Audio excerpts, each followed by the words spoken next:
मैं एक गृह प्रवेश के पूजा में गया था और वहां पंडित जी पूजा करा रहे थे। पंडित जी ने सबको हवन में शामिल होने के लिए बुलाया और सबके सामने हवन सामग्री रख दी गई। पंडित जी मंत्र पढ़ते और कहते स्वाहा। लोग चुटकियों से हवन सामग्री लेकर अग्नि में डाल देते। घर के मालिक को स्वा कहते ही अग्नि में घी डालने की जिम्मेदारी सौंपी गई। हर व्यक्ति थोड़ी सामग्री डालता, इस आशंका में कि कहीं हवन खत्म होने से पहले ही सामग्री खत्म न हो जाए। गृह मालिक भी बूंद बूंद करके घी डाल रहे थे।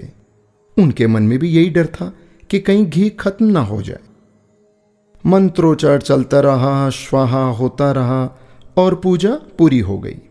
सबके पास बहुत सी हवन सामग्री बची रह गई। घी तो आधा से भी कम इस्तेमाल हुआ था। हवन पूरा होने के बाद पंडित जी ने कहा कि आप लोगों के पास जितनी सामग्री बची है उसे अग्नि में डाल दें। गृह स्वामी से भी उन्होंने कहा कि आप इस घी को भी कुंड में डाल दें।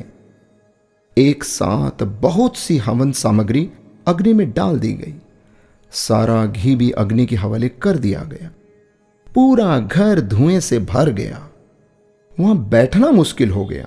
एक एक करके सभी कमरे से बाहर निकल गए। अब जब तक सब कुछ जल नहीं जाता, कमरे में जाना संभव नहीं था। काफी देर तक इंतजार करना पड़ा, सब कुछ स्वाहा होने के इंतजार में। दोस्तों, मेरी कहानी यहीं रुक जाती है।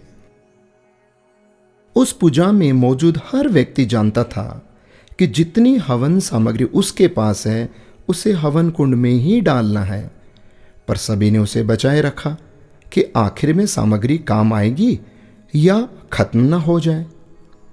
दोस्तों, ऐसा ही हम सब लोग करते हैं।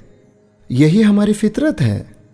हम अंत के लिए बहुत कुछ बचाए रखते हैं, जो अंत में जमीन, जायदाद, प्रॉपर्टी, बैंक बैलेंस, रुपया, पैसा, फलाना ढिकाना, ये जो इस रूप के भीतर में सब यहीं पड़ा रह जाता है। जिंदगी की पूजा खत्म हो जाती है और हवन सामग्री बची रह जाती है। हम बचाने में इतने खो जाते हैं कि ये भी हम भूल जाते हैं कि सब कुछ होना हवन कुंड के हवाले ही तो है। उसे बचाकर क्या करना? बाद में तो सिर्फ धुआं ही होना है। संसार हवन कुंड है दोस्तों, और जीवन पूजा।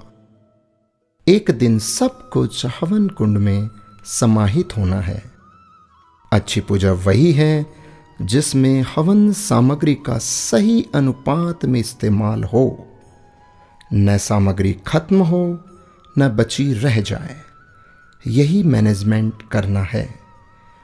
कबीर जी का एक दोहा शायद सबको पता है, दुर्लभ मानस जन्म है, होए न बारंबार, पक्का फल जो गिर पड़ा, लगे ना दूजी बार।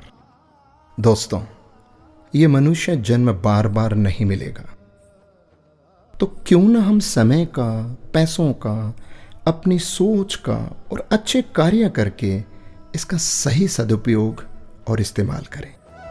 राधे राधे।